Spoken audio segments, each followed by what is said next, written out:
আসসালামু আলাইকুম। Welcome back to my channel Lata's lifestyle থেকে আমি লতা ঢাকা থেকে বলছি। কেমন আছেন আপনারা সবাই? আশা করছি কাছে ও দূরে যে যেখানে আছেন আল্লাহ তাআলার অশেষ মেহেরবানিতে সবাই অনেক অনেক ভালো আছেন। আমরাও আলহামদুলিল্লাহ আপনাদের দোয়ায় বেশ ভালো আছি। তো বেশ কিছুদিন পরে আবারও নতুন আরও একটি ভিডিও নিয়ে আপনাদের সামনে হাজির হয়েছি। আশা করছি আমার আজকের ভিডিওটি আপনাদের সবার কাছে ভালো লাগবে। আর যদি ভালো লেগে থাকে প্লিজ একটি লাইক দিয়ে দেখা শুরু করবেন। তো সবাইকে ওয়েলকাম জানিয়ে শুরু করছি আমার আজকের নতুন ব্লগটি। আজকে বেশ সকাল সকাল ঘুম থেকে উঠেছি এবং উঠে সকালে নাস্তা করে ফেলেছি। ওর বাবা বাজারে চলে গিয়েছে। আজকে যেহেতু আমার বাসার মজলিসে সবার আবেদন মোরগ পোলাও খাবে, আমি গতদিন একটা ভিডিও দিয়েছিলাম, সেখানে মোরগ পোলাও নিয়ে কিছু প্রসেসিং দেখিয়েছিল এবং বলেছিলাম পরবর্তী ভিডিওতে মোরগ পোলাওয়ের ভিডিওটি শেয়ার করব। আসলে মাঝখানে বেশ কিছুদিন গ্যাপ চলে গিয়েছে, আমি একটু পার্সোনাল প্রবলেমের কারণে ভিডিও দিতে পারিনি। সরি, দুঃখিত আপুরা, সেভাবে হয়তো আপনাদের কারো ভিডিও আমি দেখতেও পারিনি। তারপরেও বেশ কিছু আপুরা আমার ভিডিও রেগুলার দেখেছে বা আমাকে সাপোর্ট দিয়েছে, অনেকে আমার খোঁজও করেছে, এতে আমার ভীষণ ভালো লাগা কাজ করেছে। তো এখানে সকাল সকাল আমি একটু তকমাদান আর ইসবগুল ভিজিয়ে রেখে দিলাম আমার খাওয়ার জন্য। আর আপাতত চুলায় আমি ডিম সেদ্ধ দিয়ে দিচ্ছি, যেহেতু মোরগ পোলাও খাবে তো ডিম তো লাগবেই, মোরগ পোলাওর সাথে তো ডিম লাগে, সেজন্য ডিমটা সেদ্ধ দিয়ে দিচ্ছি। আর এদিকে যেই কথাটা বললাম আর কি, ইউটিউব জগতে এসে আসলে অনেক আপুদের ভালোবাসা পেয়েছি। অনেক আপুরা আমাকে ভীষণভাবে ভালোবাসে, আমাকে সাপোর্ট দেয় বা আমাকে মিস করে, আমার কথা আমার ভিডিও খোঁজ করে। আমি যখন ভিডিও দেই না তখন তারা নক দিয়ে বলে।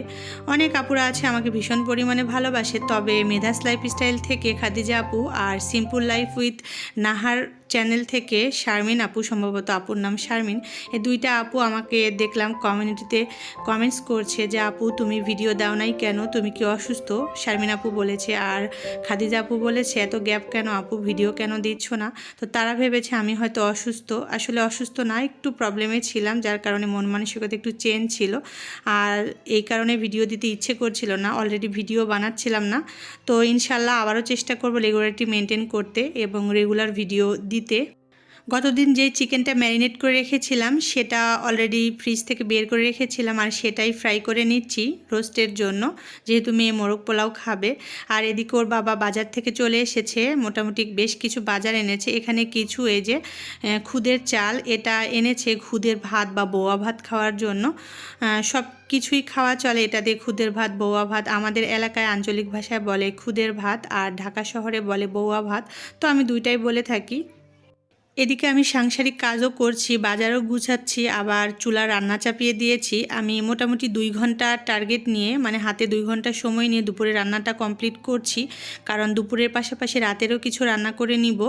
খুবই দ্রুত করতে হবে, বাচ্চাদের ক্ষুধা পেয়েছে, ওরা সকালে হালকা নাস্তা করেছে, এই কারণে ওদেরকে তাড়াতাড়ি খেতে দিতে হবে, এই জন্যই।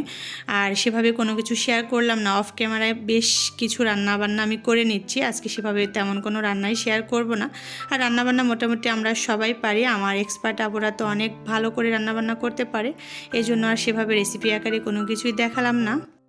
চিকেনটা ফ্রাই করে নিয়ে ডিমটা সেদ্ধ করে নিয়ে আমি একসাথে রোস্ট করে নিয়েছিলাম। এখন পোলাওটা রান্না হয়ে গিয়েছে, এখন আমি দমে রেখে দিব, তারপর ওদেরকে খেতে দিয়ে দিব। আসলে কি বলবো বুঝতে পারছি না, ইউটিউব জগতে এসে সবাইকে কম বেশি চিনছি, আমি কি স্বার্থপর নাকি অন্যরা বুঝতে পারছি না। তবে পৃথিবীতে রক্তের সম্পর্ক থাকলেই যে শুধু মানুষ আপন হয় এটা ভুল কথা। রক্তের সম্পর্ক না থাকলেও মানুষের সাথে মানুষের ভালো বন্ডিং, ভালোবাসা থেকেও, রক্তের সম্পর্ক থেকেও বেশি সম্পর্ক গড়ে ওঠে, আমি যেটা মনে করি। তো যাই হোক, এদিকে আমি অলরেডি ফুলকপি দিয়ে মাছ রান্না করে ফেলেছি, বড় মাছ, আর সাথে মাথাও দিয়ে দিয়েছি। ফুলকপি আলু টমেটো দিয়ে রান্না করেছি শুধু। আসলে ওর বাবা আমাকে ইদানিং বলছে আমি নাকি ফুলকপি রান্না ভুলে গিয়েছি, একদম বেশি সেদ্ধ করে ফেলছি, এ কারণে আর সেভাবে অন্যরকম কোনো সবজি বা বেগুন দেই নাই, জাস্ট শুধু ফুলকপি দিয়েই মাছটা রান্না করে নিয়েছি। আজকাল ও আমাকে শোনাচ্ছে আমি নাকি রান্নাবান্না ভুলে গিয়েছি, ভাত রান্না করতে পারি না, ফুলকপি রান্না করতে পারি না, কারণ ভাত রান্না করার ক্ষেত্রে একদম বেশি ভাত রান্না করে ফেলছি, যার জন্য ভাতটা দেরি থাকছে, ঠান্ডা খেতে হচ্ছে, আর ফুলকপি রান্না করলে সেদ্ধ বেশি হয়ে যাচ্ছে। এই জন্য এই দুইটা জায়গায় নাকি আমি আনাড়ি থেকে গেলাম, আজও আমি ভাত রান্না শিখলাম না, আর ফুলকপি রান্নাটাও এখনও শিখে উঠতে পারিনি নাকি আমার বর বলছে। প্লিজ আপুরা আপনারা কমেন্টসে আমাকে জানাবেন, মানে কোন কোন ভাইয়ারা আপনাদেরকে এই কথাগুলো বলে থাকে যে আপনারা কোন কোন জায়গায় আনাড়ি আছেন। আমার বর আজকাল ভাত বা ফুলকপির বিষয়ে অনেক বেশি বলছে আমাকে, আমার তো হাসি পাচ্ছে, কি আর বলবো। তো এদিকে আমি মোরগ পোলাওটা রান্না করে বেগুন ভাজা করে দিয়েছিলাম, সবাই মিলে খেয়ে নিয়েছে। আর এদিকে বেগুন ভাজা তো রয়ে গিয়েছে, তার পাশাপাশি সিম ভাজি করে ফেলেছি রাতের জন্য, আর ফুলকপি মাছ তরকারি। তো আমার রান্নাবান্না শেষ, আমি একরকম রান্নাবান্না করে ওদেরকে খাইয়ে দিয়ে সব কাজ কমপ্লিট করে গোসলে চলে যাব, তারপরে আমি গোসল করে নিব। এদিকে ব্যালকনির কিছুটা ভিউ রেখে দিয়েছি, আসলে শীতকাল যেহেতু পড়ে গিয়েছে, বর্ষাকাল চলে গিয়েছে, তারপরে এই সবুজের সমারোহ আর কিছুদিন পর থাকবে না, এই জন্য কিছুটা ক্যাপচার করে রেখে দিলাম, পরবর্তীতে স্মৃতি হয়ে থাকবে।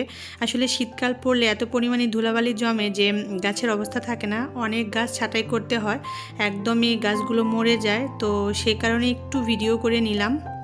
স্বার্থপর আর রক্তের সম্পর্ক নিয়ে যে কথাগুলো বললাম, আসলে আমি ভিডিও দিতে পারছি না, অনেকের ভিডিও দেখতে পারছি না। এরপরে অনেক আমার ভালোবাসার আপুরা আছে যারা রেগুলার আমার ভিডিও দেখে যাচ্ছে, তো তাদেরকে কি বলবো, তাদেরকে তো আর স্বার্থপর বলা যাবে না।